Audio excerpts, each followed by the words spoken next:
Hello everyone, welcome to wow மண்மனம்.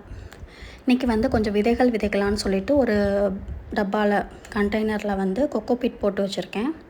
மண் எதுவுமே சேர்க்காமல் கொக்கோபீட்டில் மட்டும் போட்டோம் அப்படின்னா விதைகள் நம்ம எத்தனை விதைகள் போடுறோமோ அத்தனை விதைகளும் முளைச்சி வரும்னு சொல்கிறாங்க. ஸோ அதனால் இன்றைக்கி நான் அதை ட்ரை பண்ண போகிறேன். இது அவரை இது கார்த்திகை பட்டம்னு சொல்லுவாங்க. இந்த பட்டத்தில் விதைச்சாலும் எல்லா விதைகளுமே நல்லபடியாக முளைக்கும் அப்படிங்கிறதுக்காக, இந்த கிளைமேட்டுக்காக. ஸோ அதுக்காக நான் இது வெண்டையில் வித்தியாசமான வெண்டை, 2 குண்டு மிளகா, இது வெள்ளரிக்காய், அப்புறம் இது காராமணி, லாங் பீன்ஸ், யார்ட் பீன்ஸ் அது, அதுக்கப்புறம் இது இது வெண்டைக்காய், சிவப்பு வெண்டை, யானை தந்த வெண்டை, நீல் வெண்டை இதெல்லாம் போட்டிருக்கேன். இது ஃபுல்லுமே 5 பப்பாளி விதைகள் போட்டிருக்கேன். ஏதாவது ஒன்றாவது முளைச்சி வந்தால் நல்லதுன்ட்டு.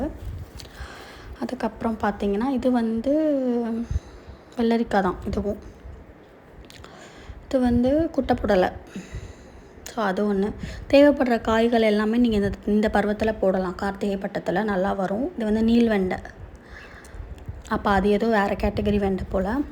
இது பரங்கிக்காய், மஞ்சள் பூசணி, அப்புறம் இது கும்பச்சுரை, இது செடி அவரை. இந்த பட்டத்தில் முக்கியமாக அவரைக்காய்கள் நல்லா விளைக்குமா. பட்டாணி, இது பச்சை பட்டாணி, அவரைக்காய்கள், எல்லா அவரைகளும் நல்லபடியாக வளரும். இது நீட்டை போடலை. இது ஒரு கும்பச்சொரை. இது பீன்ஸு, நார்மலாக நம்ம சாப்பிட்ற பீன்ஸு. அது ஒரு 4-5 விதைகள் போடலான்னு பார்க்குறேன். ஸோ ஒரு 2-3 வந்தால் கூட நல்லது நமக்கு. அப்படின்னா தான் வீட்டில் யூஸ் பண்ணுறதுக்கு கரெக்டாக இருக்கும்.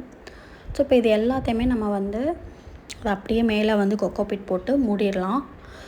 இந்த கார்த்திகை பட்டத்துக்கு நீங்கள் எல்லா அவரை விதைகள், நாட்டுக்காய்கள் எல்லாமே, கத்திரிக்காய், தக்காளி, பச்சை மிளகா இதெல்லாமே விதைச்சிங்கன்னா நல்லா வரும். ஸோ நமக்கு வீட்டுக்கு தேவைப்படுறது. பொதுவாகவே இந்த கார்டனிங்கில் பார்த்திங்கன்னா எப்போயுமே விதைச்சிக்கிட்டே இருக்கணும். ஒரு பக்கம் நமக்கு செடி வளர்ந்தாலும் ஒரு சைடில் நம்ம நாற்று போட்டுகிட்டே இருக்கணும். சில பருவத்தில் ஃபுல்லாகவே வரும், சில பருவத்தில் நமக்கு 1-2 செடிகள் வரும்.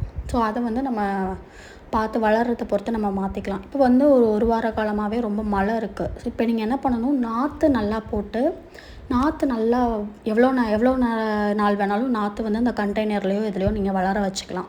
அப்புறம் இந்த மழையெல்லாம் முடிஞ்சதும் நீங்கள் அதை நீங்கள் நட்டு வைக்கலாம். ஸோ நாற்று வளர்க்குறதுல இந்த கிளைமேட்டில் எந்த பிரச்சனையும் கிடையாது. நீங்கள் டைரெக்டாக விதை போட்டிங்கன்னா தான் நீங்கள் மழையை பற்றி யோசிக்கணும். அதனால நீங்கள் நாற்று இந்த டைமில் நீங்கள் போட ஆரம்பிக்கலாம். ஸோ நமக்கு வீட்டுக்கு தேவையானது அப்பப்போ தேவைப்பட்டுகிட்டே தான் இருக்கும். அதனால நம்ம பருவத்தை பார்க்க முடியாது. பட் அதுவாக அமைகிறப்ப நம்ம அதை யூஸ் பண்ணிக்கிறது ரொம்பவே நல்லது. ஸோ இந்த இதில் நீங்கள் எல்லா விதமான அவரைகளும் நீங்கள் போடலாம்.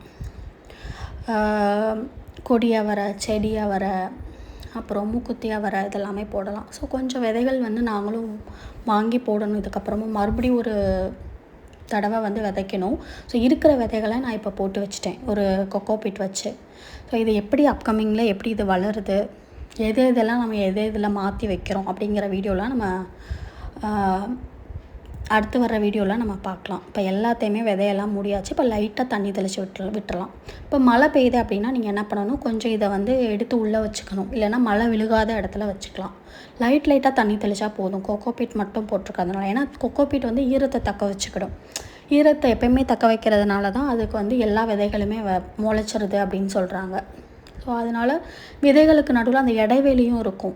அந்த கொக்கோபீட்டில் இருக்கிற இடைவெளிகள் நல்லா விதைகளை முளைக்கிறதுக்கு என்கரேஜ் பண்ணும். ஸோ அவ்வளோதான், லைட்டாக தண்ணி தெளிச்சுட்டு நம்ம வச்சிடலாம் ஓரமாக. ஸோ இது எப்படி வளருதுன்னு நம்ம போக வீடியோவில் நம்ம அப்டேட் பார்க்கலாம். ஸோ இந்த வீடியோ உங்களுக்கு பிடிச்சிருந்தா வாவ் மண்மனம் சேனலை லைக் பண்ணுங்கள், ஷேர் பண்ணுங்கள், கமெண்ட் பண்ணுங்கள், கண்டிப்பாக சப்ஸ்கிரைப் பண்ணுங்கள். Happy gardening. தேங்க்யூ.